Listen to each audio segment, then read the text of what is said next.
We got starting pitcher Tommy Egan, head coach Skylar Mead, right fielder Houston Markham. Same as yesterday. We'll take an opening statement. If you have questions, please raise your hand, identify yourself, and we'll go from there. Coach. How about them Trojans?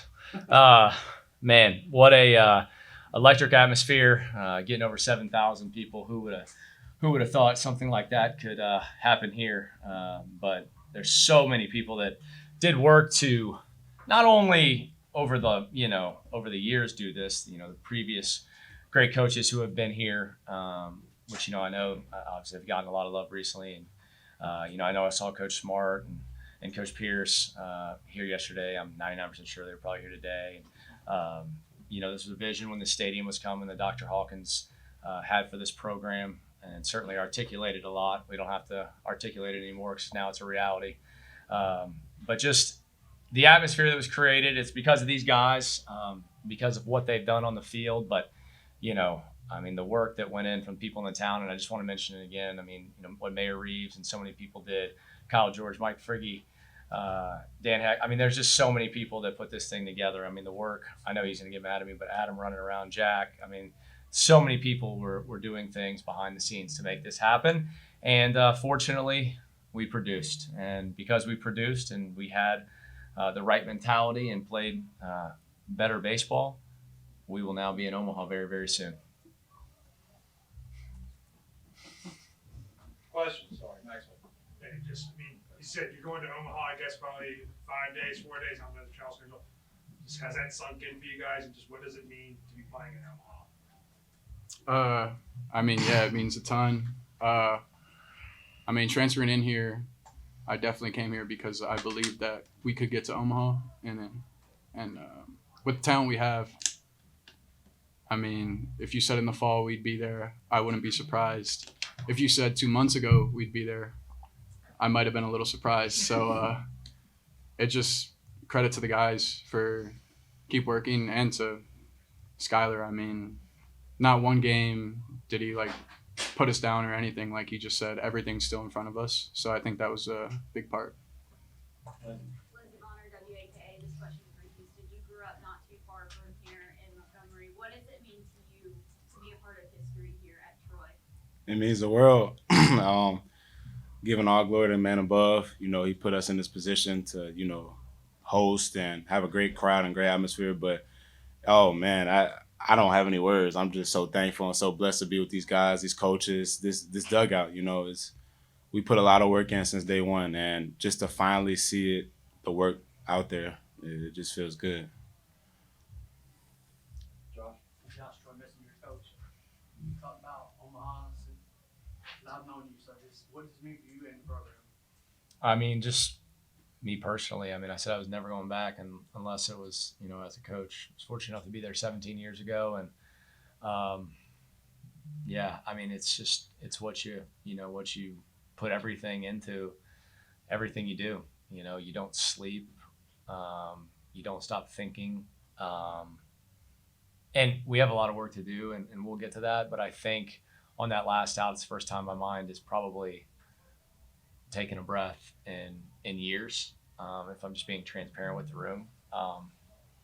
And it'll probably totally sink in at some point later when all the madness stops and the cameras aren't here.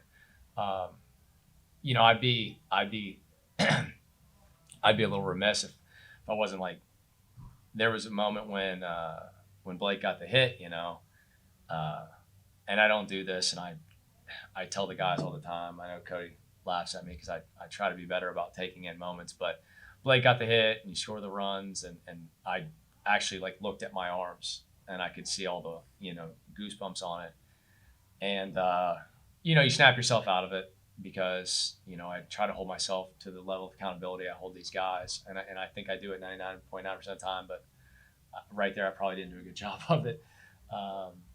But yeah, it's going to be something. Bill Wright, Troy Citizen. Looking back, the last couple of weeks have been a roller coaster. Was there one point now in kind of retrospect that you say that was the big moment that made this happen? I'm really even thinking about the Sun Belt Conference and losing in the bottom of the ninth in the mother of all heartbreakers, and then to come back and beat that same team. But it wasn't just this weekend. There were other parts of it, right? Look, you're hitting the nail on the head. I said it at the time, and it proved out to be true. I don't think there's another team in the country that could have done what we did after the Southern Miss heartbreak. Have to come back. You play your rival, South Alabama, early in the morning, no sleep. No sleep because of actual timing of game, and then no sleep because, well, that's what happens in sports when your heart gets ripped out. And we did not coddle our guys, and we told them, like, no one's going to feel sorry for you.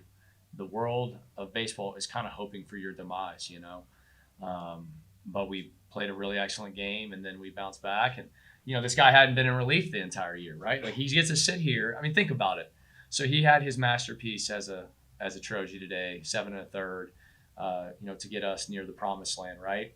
But if he doesn't come in and strike out, Davis Gillespie on a 3-2 fastball at 91 miles an hour in the top of the zone, and Matt Russo gets up, and let's just say something goes awry, none of these conversations happen. And so I think the game always rewards you. When Tommy was selfless, he'd had a start that didn't go his way in that tournament, said, I'm willing to do it. I want to do it. And he did, and I could go on a lot of stories. I've talked to Cody, and I'm so proud. I was talking to his parents in the hotel, and Cody had struggles early in the year, and then we had guys that were just playing lights out in the position he plays, and you hate that. Like, you feel guilty as a coach because there's just not enough that you can do. But I told his parents, when you have great parents, great support, and you have a great kid, you've cultivated a great kid, he will rise up when it matters most. And Cody's May and into June's been his masterpiece as a baseball player. I can't profess to know everything when he was 11, 12, 13 years old, but this is a bigger stage against the big boys, and he's been as fine as he's ever been. And so I just think it's awesome when you look at it in retrospect and you see who's sitting up here with you when you get to be in a moment such as this. Sam, Skylar, you've had a team that just missed the NCAA tournament the last 2 years, on the last 4 teams in this year. Does that make this moment any sweeter for you and maybe some of the guys that were part of those 2023 and 2024 teams that didn't get the opportunity to play in the postseason?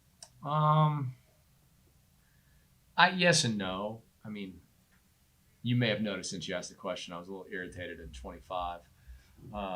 Everyone does. I know Mark's going to be laughing right there because he knows. But honestly, like, I guess the way I look at it is, if you have enough fortitude and toughness, and I'm not just talking about myself, I'm talking about everybody, like everyone who's a Trojan who went through it. Obviously, he went through it. I know Tommy wasn't here, but those 13 returners, myself, all of our coaches, all of our support staff, like, yeah, it stings. Like, it's why I don't sleep. But that being said, I think it shows that I was right in 25, and then we did something that people probably didn't think, but we've always believed we just needed to be given the rightful opportunity. And things like this can happen because we have elite players. Elite, arms, and our culture. I mean, no one can say I'm lying anymore. Our culture wins. And, it's a long, hard road, and things don't happen the pace you want. And I get that. We all get that. I just alluded to it for Cody. But if you do say the course, you'll eventually get rewarded. Mark F3C one baseball, this is for the players. So every player around the country is thinking about clinching that final out to clinch College World Series trip to go to Omaha. What went through your mind when it realized, okay, this is really happening? Excitement. Like I said before, I just don't have no words, but just that moment, that last double play, I kind of went black because I started screaming, untucked my jersey. So I'm just happy, for the guys, that kind of like what Coach said, been struggling. We've all been doing this together. We do this thing together through and through, and we got each other's back. So whenever one person, slacks, the next person comes and picks them up. Mike Carly, Arkansas Democrat exec. Coach, Little Rock came in on an 8-game winning streak into this tournament, so you're able to get 2 wins in pretty dominant fashion. So, what was the biggest key to kind of just slowing their momentum? mean, our offense was certainly dynamic, but I'd be remiss if you walk only two guys in two games. Obviously, giving up 2 runs each game. I mean, you're gonna win a lot of baseball games if you are 15-2, strike out the walk, which we were over the last 2 days, and and sometimes you need your best guys. We have a lot of really talented arms, but there's a reason we start Stubbs and Tommy like in game 1, game 2, and they've obviously crisscrossed which way for a variety of reasons, not sometimes performance. I mean, this guy's battled through more than I could even articulate with different ailments that have nothing to do with his arm. Just, but those guys are dudes, and players play, and at times, it has nothing to do with anything other than your best has to beat their best. And give Little Rock credit. I mean, what they're doing these last couple of years is impressive. You can tell they have a really good culture. They have a style that they recruit to, just based on what I've seen studying in the last couple of years. I think they have really good arms too. I know that we got on some, and that happens from time to time when you're in this hornet's nest that was RPF. But those guys had good arms, good breaking stuff. I mean, they got us to get off posture more than you probably see. And for that, I commend them. And I would be willing to bet they're probably not going anywhere. They're going to continue to be very, very, very good. Just what have you seen from him? On May 9th, he hadn't started, comes in, slowly gets in, he's been on this heater. And then even now, like as he's kind of ballooned into a national celebrity, what have you seen? It seems like he's just level-headed, kind of coming in and grinding. What have you seen from him now even? He's always been a great kid who stays grounded. That has always been the case with him, which, certainly helps you get through some struggle or maybe not getting the PT you want. But I think what people might miss, and I don't have the updated numbers in front of me, but I know after the Sun Belt tournament, so the final 10 games of the year, he led us in freebies. He had 4 HBPs, 9 walks, and we have Blake Covell. I mean, that guy wakes up in the morning asking himself, how can I get a walk?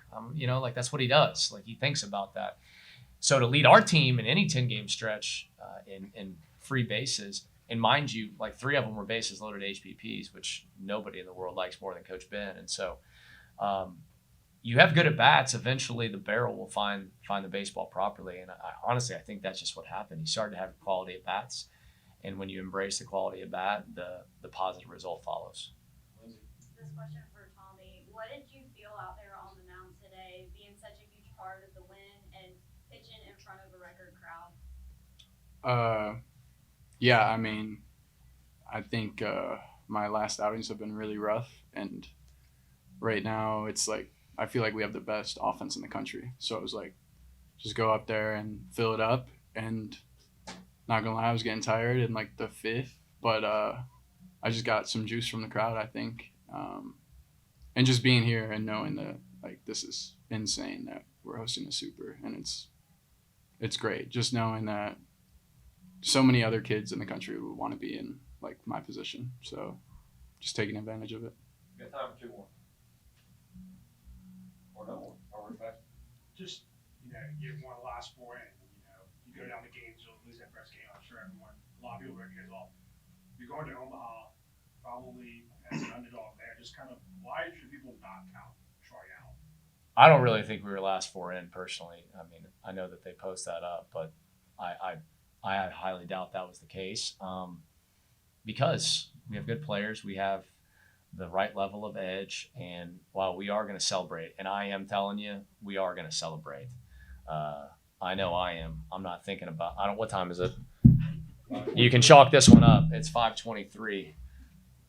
I'm not doing anything productive till about 5:30 tomorrow night. And I'm not asking these guys to either, right? This is what you work your whole life for. And so we are going to celebrate. But I every time you guys put a mic in front of me, I'm not lying to you. I know what we can do, and we may or may not. Fate will take over. There's so many things that will go into it.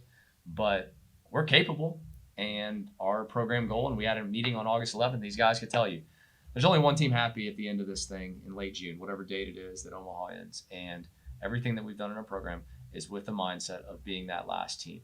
Maybe we get to that, maybe we don't, but we've crossed 2 steps 3 steps really, making it step 1, step 2, the regionals, step 3, the super, and obviously step 4, the hardest with the 8 best teams in the country. However, there's 8 left, and the Trojans are one of them.